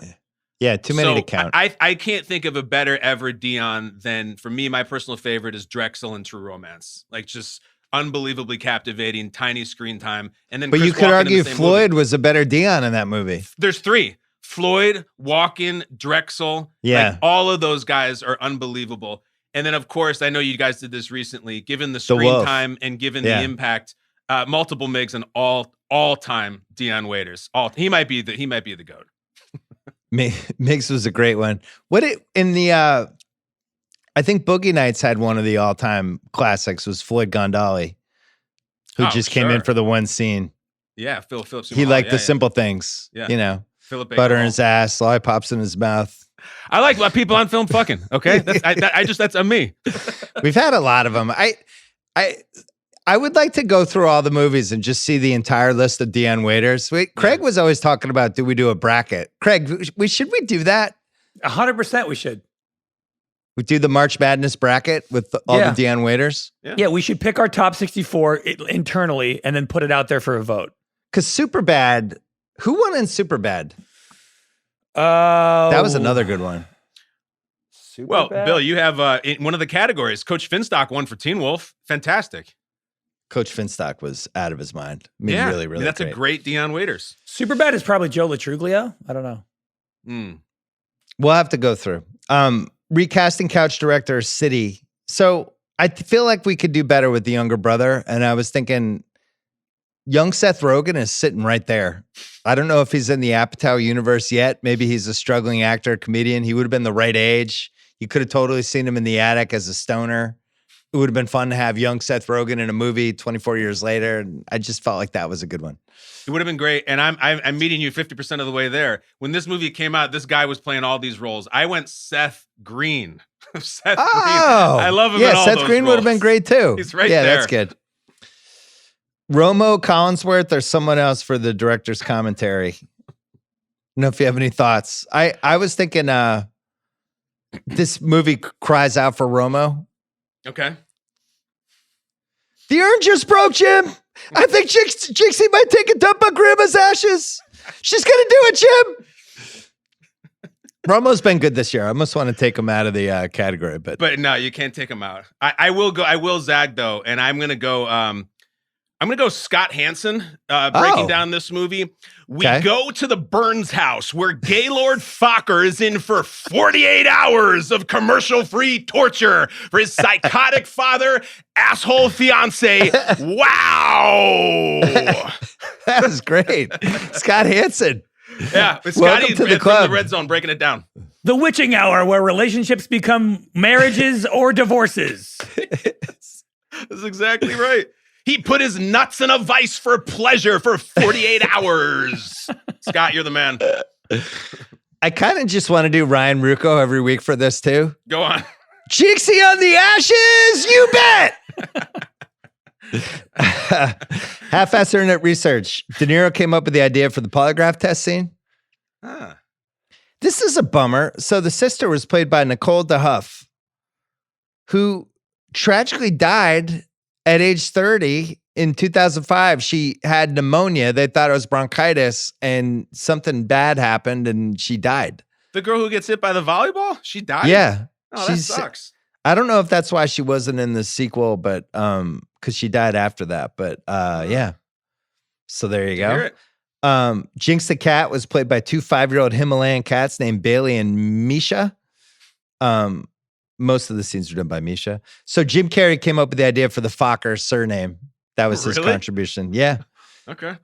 De Niro loved Mr. Jinx and would play with the cat between scenes and kind of shoehorned him into a couple more scenes. I like that when De Niro likes anything, it just seems funny to me because he just seems like the most boring guy who ever lived. Like you forwarded that COVID. Tell them about the COVID thing. So I'm looking around YouTube just for interviews of this. And in 2020, Hoda Kotb got the cast together for one of those meetups that we would do during the pandemic. And it's Teri Polo and Blythe Danner and De Niro, Jay Roach, and sure enough, Ben Stiller. And it's like, I don't know if De Niro was under contractual obligation to be there, but Hoda's all smiles and she's like, Bob, the scene that I love is when you read the poem at dinner. It's so funny. What do you remember about that scene? And he'd be like, I don't really remember it. Oh, okay. And then they like Stiller would try to jump in and like rescue it and be like, well, what I remember, like De Niro contributed nothing. And even Jay Roach was like, Bob, I remember you really liked Mr. Jinx. You liked the cat, remember? And he's like, I don't remember the cat. He was like probably the worst late night guest of all time. Yeah, De Niro. Rough. Like way worse than Harrison Ford. Way worse. It's funny because people would always give Belichick shit about like his press conference and stuff. To me, like real life De Niro is a way worse hang than press conference Belichick. Like I have him as like a -300 in the finals against press conference Belichick. Yeah, because at least Belichick is trying to withhold tactical information from the press. Yeah. Bob, we're like, hey, did you like the cat on the set of the movie, Bob? Just fucking lie and say you like the cat. I don't really remember the cat. Like, what a dick. He's such a labyrinth because he hit this stage and it was right after this movie where he's just doing 5 movies a year and grabbing paychecks left and right. Like he was like completely broke, but he wasn't. And one of the reasons we know he's not broke, other than that he like basically helped build up Tribeca and owns like a shitload of stuff there, but he's one of the founders of Nobu. Like he was the big investor. He started Nobu, which I think is the most successful restaurant empire that we have. Crazy fancy, and I think he owns like restaurant. Yeah, I think he owns like 25%, 1/3 of that. I have no idea why he just makes. I don't understand anything about De Niro, and I love the guy, and he's one of my favorite actors. But I think off screen he's super weird. Well, I think part of the press for this movie is I don't think he's like super proud of this stuff. I think he's still the comedy like, stuff, right? Yeah, like I know I did analyze that, and I have to contractually do these appearances, but I still am doing Mean Streets and Taxi Driver, and I don't think he embraces it. And it's like, fine, I guess he's really funny in the movie. I don't really give a shit how he is on the junket, you know? Well, it's another funny thing about the research for this is he just kind of stayed away from Ben Stiller because he wanted the characters to be uneasy with each other, so they didn't really hang out a lot in the set. So then you get in the interviews, it's like, Ben, what was it like to work with Robert De Niro? It's like, oh, total pro. Yes. But it's clear like it's not like crazy fun to be in a movie set with Robert De Niro. No, Stiller says in that reunion special, he's like, look, he was my favorite actor growing up. He was my idol. I loved him. And this is in a Zoom with De Niro. He's like, Bob wasn't that nice. And I'm just going to say it now 20 years later. And like, he knows it and I know it. And then De Niro kind of smiles, but like, I don't know if he's doing the method thing or if he's just kind of a dick and like doesn't want to interact with the other people or somewhere in between. But then the other part is Scorsese loves him and he's like, I want De Niro in all my movies. So he loves Bobby. This feels like the Belichick thing. It's how like Belichick has like the 7 people that really like him. Right. And do you think Belichick and Brady like each other? I'd like what would they talk about after like if they were at dinner, would they run out of stuff to talk about in 20 minutes? Yeah, I think they would. So I think Marty and Bobby are like tighter than Tommy and Billy. It's just complicated relationships. Because the other weird thing is De Niro was in that whole like cocaine, late 70s, 80s, early 80s, like in a lot of the John Belushi stuff. He would hang out with John Belushi and Robin Williams. And I was always like, can you imagine De Niro hanging out with John Belushi and Robin Williams? Like 2 of the most volatile comic forces we've had in the last 50 years. And like, there's De Niro with them, just like smoking cigs and like laughing at their jokes. I just wish there was videotape. Yeah, you are good, Robin. You're very funny. You're a very funny person. So the MPAA would not allow them to use the name Fokker unless filmmakers could find an actual person who had the name Fokker, which they did. And there's people they out thought there? It was like had to have an X rating because it was too close to Fucker. The movie inspired a cat toilet training product called Litter Quitter, which sold well, apparently. Oh, you mentioned Teri Polo, like a weird 2000. She also had there's this whole, like, she filed for bankruptcy in 2014 thing with her too. And she did all the sequels and everything? Yeah. All right, ripping through this. Apex Mountain, Ben Stiller, we litigated already. It's somewhere between here and Zoolander, I think. We're in like Apex Mountain range. You can see the top of the mountain. Yeah. De Niro, no. Nicorette gum in a movie? I think it has to be. It's a huge part of it. And they name it by the brand name.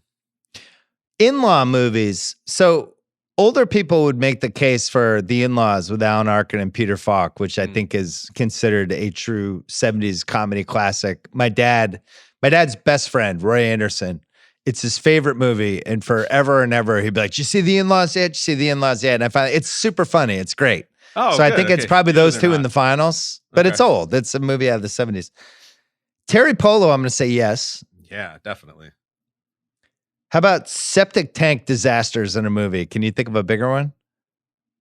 I can think of clogged toilets, like Dumb and Dumber, and like a lot of shit humor, but not quite like this one. Did you have any septic tank experience in your childhood or life?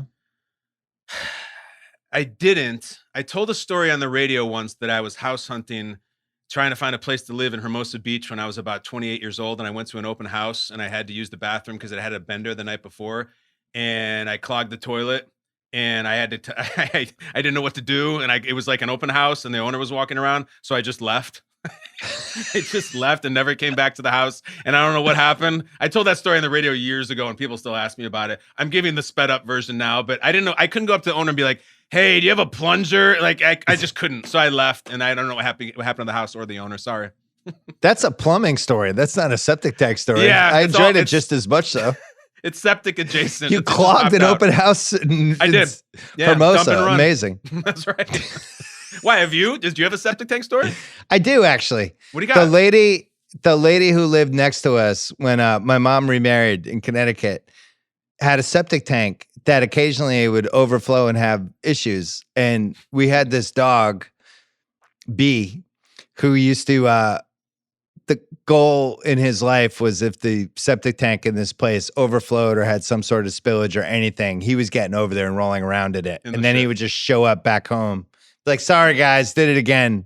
And we just have these pictures of him just covered in septic tank. It's disgusting, by the way, when those things overflow. And so B would come back covered in shit, and you would yell at B, and its tail would go between its legs to cover its genitals. And yeah, because he's an emotionally shallow animal. Yeah, that's what happened. Sell out. Little Kim posters, definitely Apex Mountain. How about smoking male nurses? It has to be. I mean, I don't know. I don't know any. The Mountie strap-on dildo for $24.99, 100% yes. Did they move product because of that? Like, no question. Bill, you usually Google crazy stuff for this show. I made a point of not Googling Mountie strap-on dildo. Kitty litter in a movie? It's way up there. I mean, it has a whole shitting on the ashes scene. Yeah, there's a movie where a cat shits, and I can't think of it, but yeah, I mean, it's not even litter. It's actually like a burned up old grandmother. So yeah, that's up there. Do you think this was the peak for Atlantic American Airlines? What's their lounge? Yeah, they have a good lounge. A lot of points. I think subtle lacrosse camp jokes, 100% the best that's ever been done in this movie. And then lie detectors. Yeah, there must be some 80s movies where they use them like in earnestly, like to figure it out. Like, but this is what you think of. It's the poster. The lie detector is the poster of the movie, and it made $300 million or something. Basic Instinct has some pretty good lie detector stuff. And there's the debate about can you beat one? And like she can it's an essential part of the plot. That was the only one I was thinking. It's got to be Apex Mountain for cats in movies, right? Oh, Apex Mountain for cats, period. Great performance by the cats. Good cat. Also, it's a central storyline. Yeah, great defense of cats over dogs. Probably the best ever done, other than Mallory Rubin just babbling on about how great cats are. This is way better than that. The low point for cats in movie would be the movie Cats, actually. Yeah. Right. Yeah. So we're off on that too. Sorry, Taylor Swift. She was in it. Or I would say the low point for cats is the last season of The Sopranos when Paulie's the cat staring at the painting of Christopher and Paulie's getting freaked out. And I think he finally he's the cat, they're the fucking devil tone. He gets totally weirded out. Also, great cat in Pet Sematary, a movie that scared the shit out of me as a kid. Spooky movie once was last week, but great cat in Pet Sematary. Cats creep me out. I think they're creepy. Cruise or Hanks? For the Ben Stiller part. I'm going to make the case for Hanks, but I think Cruise is a more fun movie. Okay. You guys got into this during the Halloween pod where Craig was like running in like a referee. It has to be the lead role, right? This movie has 2 leads. It can't be a side character. All right, make the case. It's more of a Hanks part. I think he was really good at these kind of parts in the 80s. He did this a bunch of times in different ways. And Bachelor Party, he's basically got, that's an in-laws movie, which features one of the funniest scenes ever when he's playing tennis. But I think he would have had trouble playing it as like an emasculated one. Cruise trying to do this would have been way funnier. Cruise trying to be funny with scenes with De Niro, but I think it's Hanks. It would be weird if it was Cruise because there's dialogue about Maverick and Iceman. So, like, it's like crossing the beams. Yeah, and so he's playing volleyball again, and you know that he's not doing volleyball again. So it's got to be Hanks. Put one in the Hanks score ledger. Racehorse, rock band, wrestler, fantasy team name. Probably something Fokker related. I got for a horse. I got Bolivian wormwood, which is the floors in Kevin's kitchen. I think it works nicely in here. The Bolivian wormwood is my horse. The Siemens Chapel. Yeah, in Nantucket. Picking nits. Well, Pam's sister got engaged and then married in 2 weeks. Who does this? I literally don't know one person who's ever done this. Especially in an old-fashioned family where the father's an asshole and has all these tests you have to pass. That doesn't make sense. Yeah, we're getting married 2 weeks from today. Greg was going to get engaged without ever meeting Pam's parents. Who does that? They've been together 10 months and they've never met, and they're extremely hands-on parents. Doesn't make sense either. I had that as well. And they're living in New York City and the family's in Oyster Bay. Isn't that like an hour and a half? No, they're in Chicago. They live in Chicago. What's Oyster Bay? Oyster Bay, I think it's on Long Island. Oh, yeah, you're right. They live in Chicago. I fucked that up. Keep that in, Craig, so people can know. Keep it in, Craig. So little kids would just never be able to keep a marriage proposal secret before, during, or after. Good. And even after, they'd be like, what happened? He was supposed to propose. One of those 8-year-olds would have fucked it up. And they did fuck it up. They can't even spell "marry me, Pam." They're fucking that up. Shit. You know why? Because Pam's probably a terrible teacher. Like she's a terrible girlfriend. Right.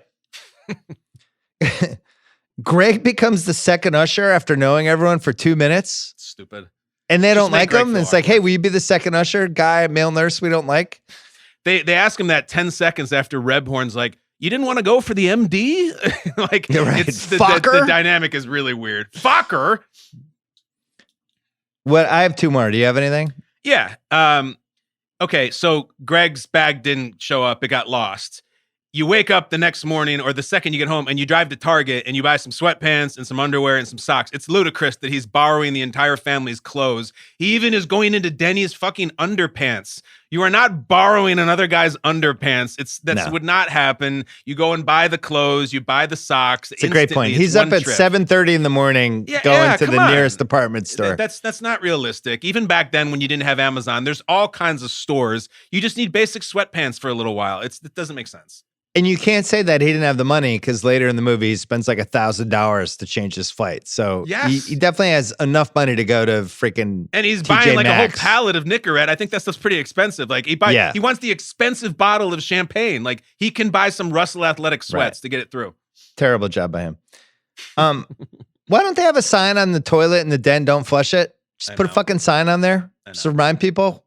How You know about why? this? Because it's How a about test. fixing the toilet? You're retired, Robert De Niro, It's a test. Jack Burns. And all the boyfriends that have come through for Pam, Jack has the same test. It's the toilet test, and he sees if they can listen. Oh, you and then think he's it's a watching test? them on video? Like, it's all Get Out. It's all video. It's all secret cameras. Oh, that's a great I think point. he lays a trap for the boyfriends, and Greg failed it. I think he does You're right, intentionally. because if he could create stuffed animal cameras, he could probably fix a toilet. Definitely Would be my guess. yes. Dying Jinxie's tale is so stupid. It just has to be mentioned as a nitpick. Craig, did you have any nitpicks? Well, actually, other than the spray paint, this is like a semi-hot take, was I think every single move Greg Fokker makes in this movie is defensible. He's Can defensible. you come on the Zoom Yeah. for this so we can see you as you make this terrible Lay take? it out, Craig. Look, other than the cat spray, which is where I draw the line, you can't do that. Funnily enough, Liz's family has a cat named Jinx that I don't have a great relationship with. I'm not a big cat guy, and I might be half allergic. But look, the champagne pop into the urn, accident, nice call Sure. to get the champagne. Sure. The flower gift at the beginning, really thoughtful gift, honestly. Yes. Like, amazing gift if you think he is an actual florist. It's a great point. The volleyball spike, that's what they wanted him to do. It was bad timing and it was an accident. I thought it was a great athletic take. play.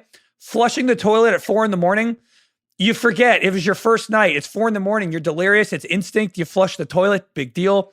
Letting the cat out as it's clawing at your leg. You're not a cat guy. Into the backyard. Maybe you think it's a side yard. He's safe in there. I don't think it's that. And then even smoking the cigarette on the roof. He's having the worst weekend of his life. And he was up there looking for the cat anyway. He found the cigarettes. He thought he'd stop for a smoke. I defend everything he did until he sprayed the cat's tail. You know, the volleyball spike we probably should dive into here for Sure. a second. Why weren't her hands up? What is she just like? They her were hands mad are just at in Greg. the water? They were mad at Fokker for not going up there to defend the Yeah. spike on the other side. Same thing. Just takes it. And why was there so much blood from a volleyball spike? Because It was a it gusher. insinuates a broken nose, but it was then you look at it eyes. So where was the blood coming from? Like that sounds like stitches in the emergency room. It was an absolute gusher, and it also makes me think if it was Hanks, then we'd have another Hanks volleyball scene, and that would be kind of fun. Oh yeah. So we're all Also- tying it together. That's funny. Oh, You want to get into volleyball logistics? Rebhorn seems like a good 6 foot at least. Stiller's tiny. Why is Stiller at the front? Why is he at the net? You're right. It's like he was. Oh, at the that's net a like great Mavericks at the point. net. Yeah, Stiller should have been in the back as like yeah, a he's a setter. libero. The best shot of that whole scene, maybe my great shot, Gordo, is after Fokker spikes it, they go to a shot of him, and he's so fucking happy. He has this shit-eating grin on his face. coming 'cause out he of the water. finally made the play, and then Yeah. she's just gushing blood, and Blythe Danner jumps into the pool in her clothes. No, It's that's great a moment. really underrated moment. Yeah, It is. great call. Craig, stay on for the rest of this. Sequel, prequel, Prestige TV, all black cast, or Untouchable. They made 2 sequels. Is this movie better with Wayne Jenkins, Danny Trejo, Sid Goldberg, Sam Jackson, JT Walsh, Nell, Byron Mayo, Harling Mays, Eva Laffy, Ramon Raymond? This is getting long. Long Legs or Philip Baker Hall? I did Philip think Baker Phil- Hall already as Jack. So what do you think? Well, I was thinking Philip Baker Hall as Floyd Gondoli as the Rebhorn character. You could talk me into pretty fast. Oh, Yeah. All right. I was thinking of him as Jack. Jack is like you look. As the dad. Yeah, I like Tom Collins and I like butter up my ass and have a seat in the Jerusalem Tulip. I like people on film fucking. It's that easy. You're right. I think you should go for the Jack role.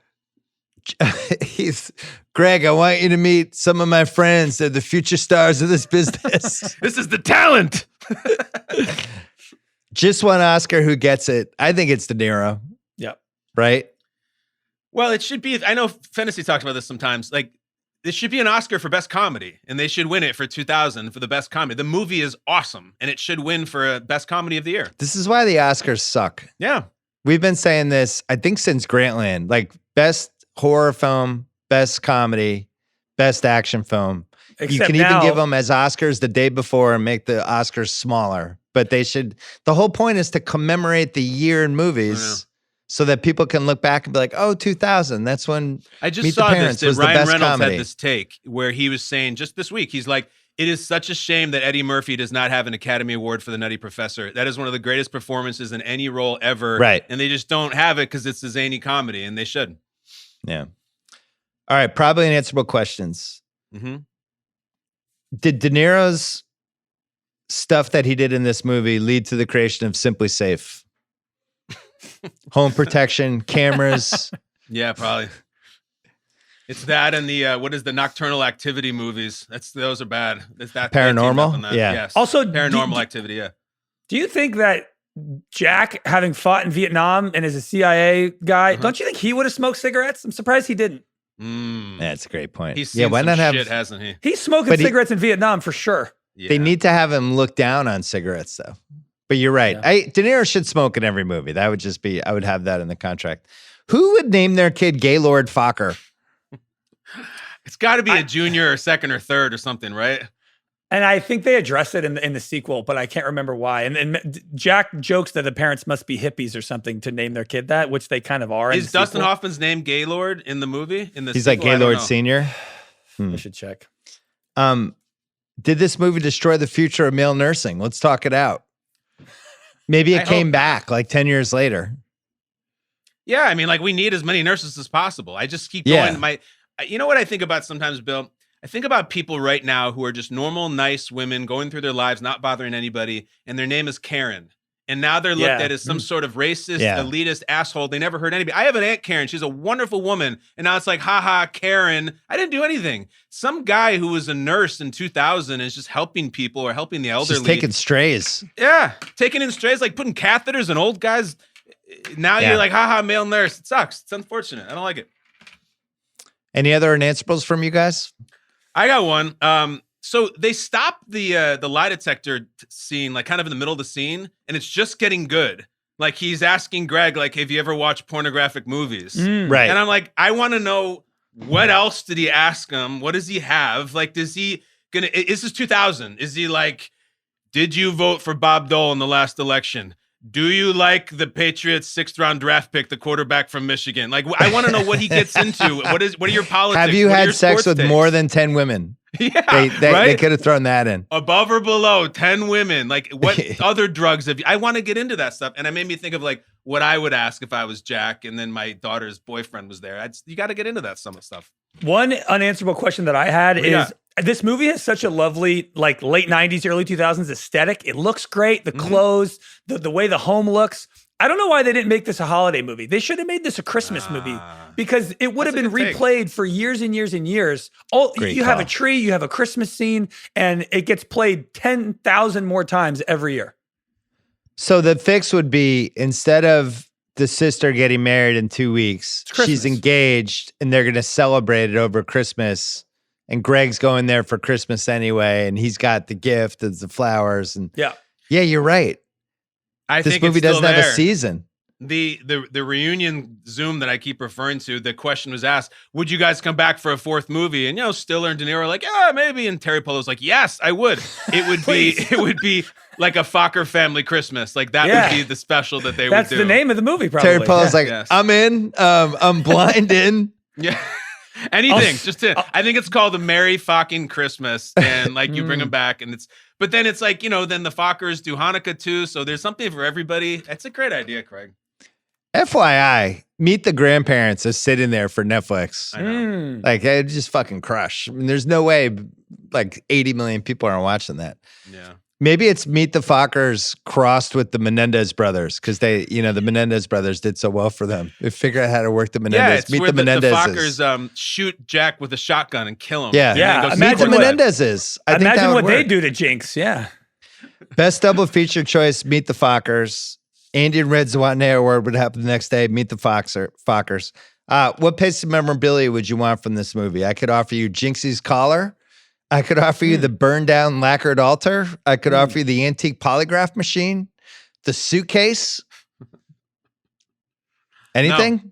I'm so boring and domesticated at this point.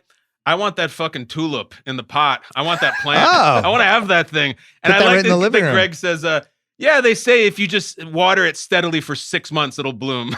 It's like 6 months of watering. I want that thing. I want it. I'll take the urn. Can I have that? Can I put it back together? Yes. The glued back together urn? Yes. That's a good one. Coach Finstock will wear a best life lesson. Don't lie to your in-laws and don't marry Pam. No. And then who won the movie? Robert De Niro. I think we all agree on that one. Yeah, right? I was tempted to give it to Owen Wilson for stealing it, but De Niro is so good in it. I think he's better than Stiller even. He's perfect. I'll give it to Stiller. Or let's give it to De Niro. All right, Craig, even though you've been on 3 different times, give us your big picture take. I just think this is one of like the tightest comedy scripts ever. And I think when I saw it when I was younger, you don't really realize how good it is. Watching it again, I am like, man, there is no fluff. This movie is so expertly crafted. And I also think, I don't think this movie ages poorly in really any way. It's pretty remarkable that this movie is just jokes for like 100 minutes. And it's like, sure, the male nurse thing, there's like one slight Jewish barb. But in general, this movie is like pretty politically correct. There's nothing wrong with it. And it is still incredibly funny, which I think is just another sign of really, really good writing. That, I mean, you can show this movie now. It doesn't even feel that dated. All of the issues that are going on in that movie could happen today. Technology doesn't really change that much of it. So I agree. Think it's like airtight. A timeless comedy, and it obeyed the Craig rule of, what's it, under 100 minutes? What is it, like 97? Nowadays, I'm under 2 hours is fine. But back in the day, under an hour 45 is what gets me excited. It's tight. I was thinking of Craig when I saw that movie. What's that movie called with Demi Moore? Where Substance? she gets the plastic surgery? Substance? No, I don't know. Yeah. I'm not seeing And it. I started the movie and I'm like, I wonder how long this is. It was It's like 2 2:25. hours, 24 minutes. Oh, I'm like, fuck God, ridiculous. you gotta It's be fucking ridiculous. kidding me. Really? This is 2 hours and 24 minutes for a I'm plastic going- surgery horror movie? I'm going to Wicked this weekend for a screening. It's 2 hours and 40 minutes. Wicked. 240? What are we Yes. doing? That's like The Godfather. What are we doing? Shit. It's like, I know you got to squeeze in all the songs, but it's part 1. It's Wicked part 1. I think that's Even longer Rebel than the Ridge, Broadway show. Rebel Ridge, which I really liked, was like 2:15. Wow. It's crazy. Like, how is that movie not 94 minutes? It's I like, don't know. it's like cut and dry, easy plot. I liked Rebel Ridge, but man, Uh, don't I know. think Naked people Gun is can't- 87 minutes, man. That's all you need. Shit. yeah, Craig. it forced you to write better, I think, when you had limitations like that. Talk about it. The happiest Craig is when we have a Rewatchables movie that's 100 minutes or less. Well, it's like we just did like Body Double. It's like an hour 48. It's lovely. Kyle Brandt, great to see you as always. One of these days we're gonna do one of these in person because you have to pop out from LA from time to time. We're gonna do it, and Bill, I love to pass on these anecdotes. A few months back, I was at something called the Sports Emmy Awards, this big fancy award show in Midtown Manhattan in New York City, and everybody's there. And it's black tie, and I'm presenting with Nate Burleson and I. We're out in the crowd. It's one of those people where like you're in the aisle with the microphones, and as we're in commercial, I feel somebody tap me on the elbow. And I turn, and it's like a very, very successful executive in sports media. And he goes, I got to tell you, man, I really, really love your work. And I go, oh, thank you. That is so cool. And he goes, especially the Roadhouse episode was really like, the he best was you've just done." like, just rewatch. Wow. Unbelievable. And I get that all the time. It is always about the Rewatchables, which I'll take. But I'm like, guys, I do other things that put food on the table, but love the fans. A lot of Rewatchables. And they're like, thank you for dedicating your life to Steven Seagal. Thank you so much. Well, we almost did Seagal for this episode, but we backburnered it. We did a hard pivot to everybody listening, and it was a good one, but we'll get back to it. We had something locked and loaded. There will be justice served, shall we say. Yeah, it's coming. All right, this was produced by Craig Horlbeck. You can watch Kyle Brandt on Good Morning Football, and you're still doing the CBS hits a bunch, CBS right? hits for the NFL today, yes. But most importantly, I appear on the Rewatchables podcast with Bill Simmons and Craig Horlbeck. You guys know where to find me. All right, say hi to our guy Shregs. Good to I see will. you. Have a great weekend.